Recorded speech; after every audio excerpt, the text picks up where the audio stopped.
Hey, what's up guys, it's been Bonk, and recently I've been working very hard on my game, Slimekey. And while I love working on the game, I've recently had a knack to just finish a small game to get me back in the flow of releasing games. And for what this game would be about, well, I had an idea. What if I could have my Discord server help me develop the game by giving me random ideas during development? Here's what I envisioned. Every hour or so, I would message a random member in my Discord server and have them add 2 to 3 words onto this sentence. So, for example, the first person could add on a raccoon, so I would need to create a raccoon for the game. Then the next person could add on a skateboard, so I would need to make that raccoon be able to ride a skateboard. This process would repeat until I had a fully fledged game, and to make things more difficult for me, I would only have 24 hours or 1 day to create the game.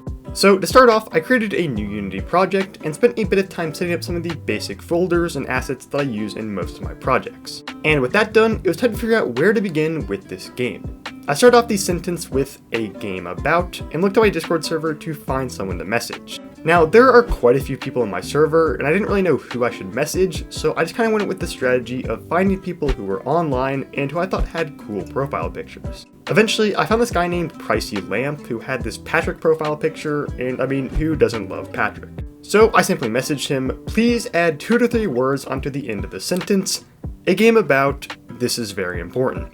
And shortly after sending this message, Pricey Lamp got back to me with a game about a levitating pickle.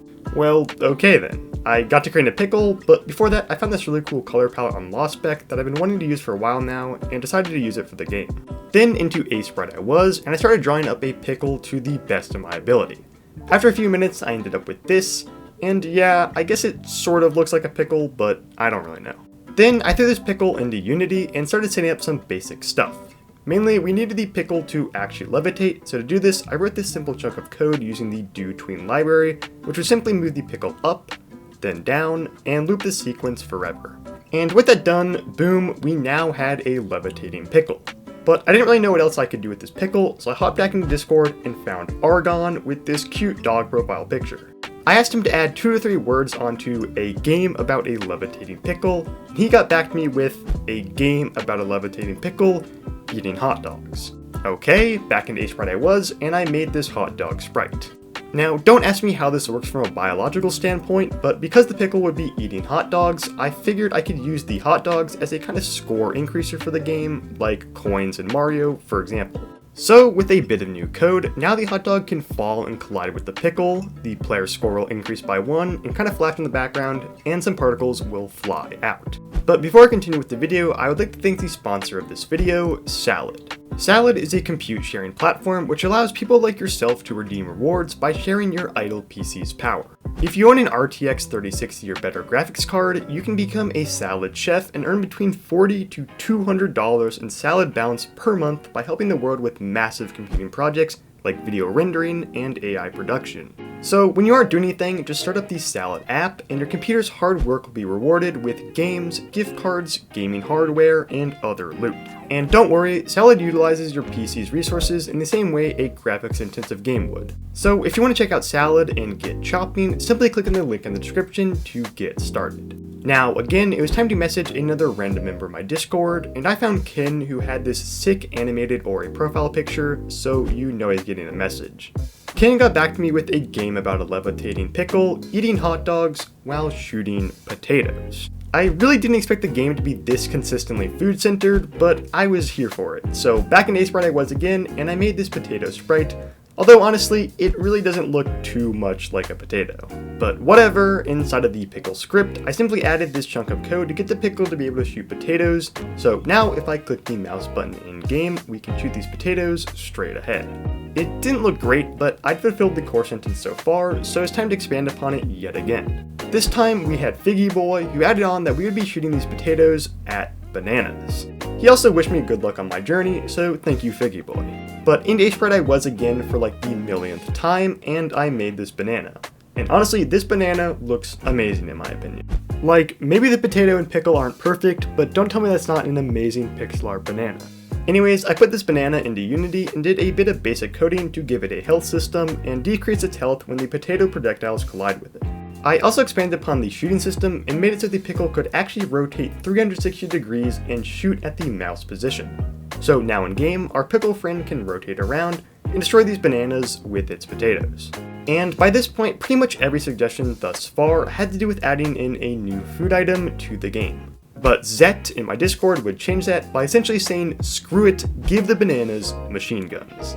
Well, okay then, and while I didn't end up creating fully blown machine guns for these bananas because I wasn't sure how that would look, I made it so that the bananas themselves kind of acted like machine guns, and it can now shake a bit and spew out a bunch of projectiles towards our pickle player.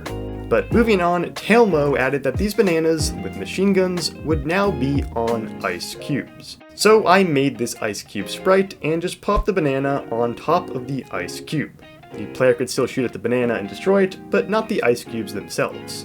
This is because I kind of imagined the ice cubes more as a mode of transportation for the banana enemies, so inside their script I added this simple move function, which for testing purposes would just add an impulse force to them in the left direction. Also, to give the ice cubes a more icy feel, I made this 2D physics material for them with very little friction so they could slide around. Now in game, the banana will shoot at the pickle as usual, but the ice cube could also slide away smoothly to move. And this is cool and all, but we still didn't have a set location for where all this action would be taking place. But JJ helped out with this and stated that the game would take place inside of a refrigerator. This seemed very fitting, and into a sprite I went and started drawing up a sort of fridge background. This was going to be the biggest sprite in the game by far, so it did take quite a while, but by the end we had this. Nothing amazing, but I think it somewhat resembled the inside of a fridge and could pass as the setting for the game.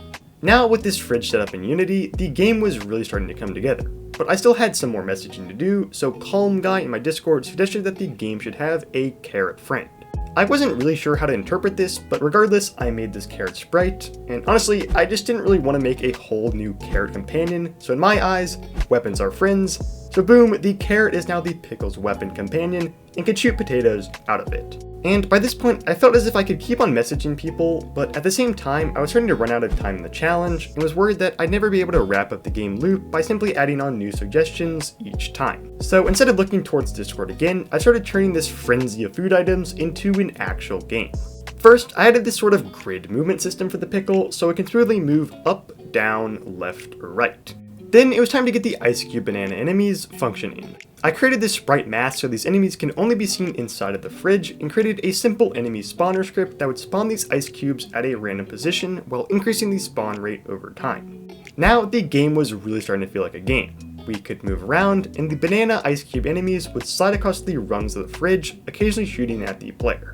Although at this point our pickle friend still couldn't eat hot dogs, so I made it so that once the player shoots a banana, it will drop a hot dog on the ground. And if the player touches this hot dog, they will add 1 point to their score, which can be seen in the top right of the screen.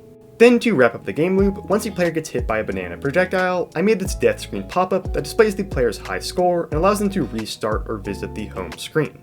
And speaking of home screen, we didn't actually have one yet, so I made this simple screen where the player can start the game from, and named the game Fridge Frenzy, as well, it is a Fridge Frenzy. Finally, to wrap up the game, I added polish overall, like some post-processing effects, screen shake, sound effects, and so on. I also got Osiris SK in my Discord server to make music for the game, so huge thanks to them. But yeah, I present to you a game about a levitating pickle eating hot dogs while shooting potatoes at bananas with machine guns on ice cubes in a refrigerator with a carrot friend. Honestly, the game turned out a lot better than I thought it would, and I was quite surprised at how consistent food theme it stayed, and that the game didn't turn into some incoherent mess. So if you want to play it, the link is in the description, and a big thanks to everyone in my Discord who gave suggestions. If you like these kind of videos, consider subscribing and liking the video, but thanks for watching, and I'll see you in the next one. Bye.